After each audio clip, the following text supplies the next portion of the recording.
印度的贫富差距大到什么程度？有钱的能住豪宅开好车，能花2亿多美元就为了结个婚，而没钱的呢，别说拿2亿结婚了，日均消费甚至都不超过1美元。他们的房子是啥？几块布搭出来的窝棚。但就算有这么大的差距，富人觉得自己有钱是应该的，而穷人认为自己没钱也是应该的，这究竟是怎么一回事呢？今天秋哥就带大家来了解了解。印度位于南亚次大陆，国土面积约为298万平方公里，人口约14.2亿人。自诩南亚老大的印度，这些年的经济确实发展的挺快的，超过了代英，成了世界第5大经济体。里面有没有水分，这里暂且不说，战绩是挺牛的。但增长这些钱和印度人有关系吗？或者说这些钱和印度10亿穷人有关系吗？增长的快又怎样？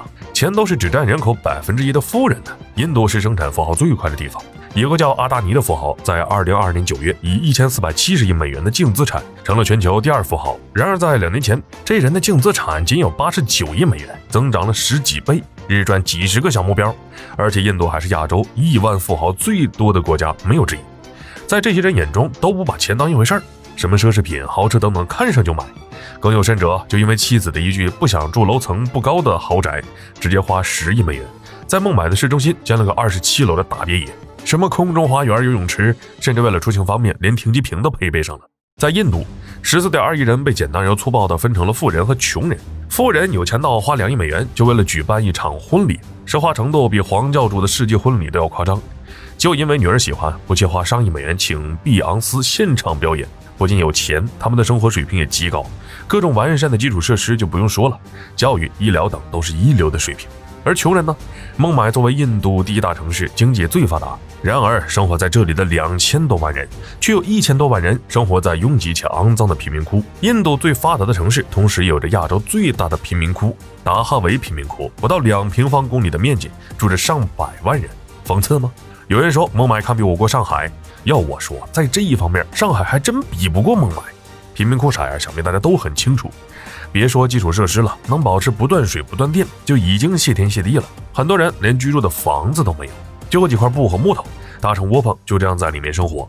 因为没有公共设施，10几个家庭共用一根水管；因为没有排水系统，1400多号人上同一个厕所。每天产出的垃圾又因为没人清理，就这么堆积在贫民窟每个地方，使得这里每时每刻都散发着浓烈的腐臭味。环境尚且如此，里面更是民风淳朴，小偷小摸的不要太多，甚至警察都懒得来这儿上班，因为实在管不过来。在这里，日均消费不超过1美元。这里的孩子可以不上学，但绝对不能不会从垃圾里分辨出哪些东西有用。而这样的贫民窟，孟买不止一个。印度的贫富差距用一句话就能概括：旱的旱死，涝的涝死。按理说，这么大的贫富差距肯定会闹出不小的矛盾。你说爆发个起义，高呼一声王侯将相宁有种乎，都不觉得奇怪。但印度的那些穷人安静如昆，他们不仅没有心生怨念，甚至觉得自己穷是理所应当的。好家伙，真是让人长见识。而造成这种情况，就不得不提到印度的种姓制度了，把龙生龙，凤生凤，老鼠的儿子会打洞这种概念深深地刻进到骨子里。你出生时姓啥种姓，你这辈子就是什么命。偶尔出了个富豪又怎样？其余人该穷还是一直穷。再加上印度教这一助攻，把印度人都忽悠瘸了。说什么你的灵魂都是一样高贵的，就是你这辈子运气实在不咋地呀，有了这么一个不干净的肉体，所以你这辈子会吃苦。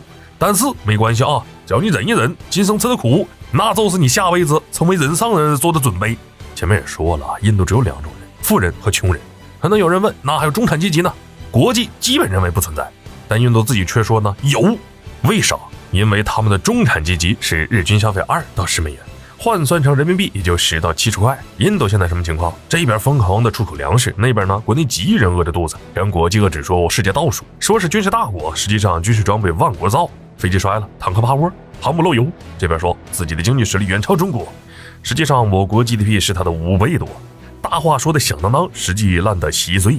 好了，本期视频到这儿就结束了。麻烦各位看官，你发自己的小手，点了个点赞关注呗，咱们下期再见。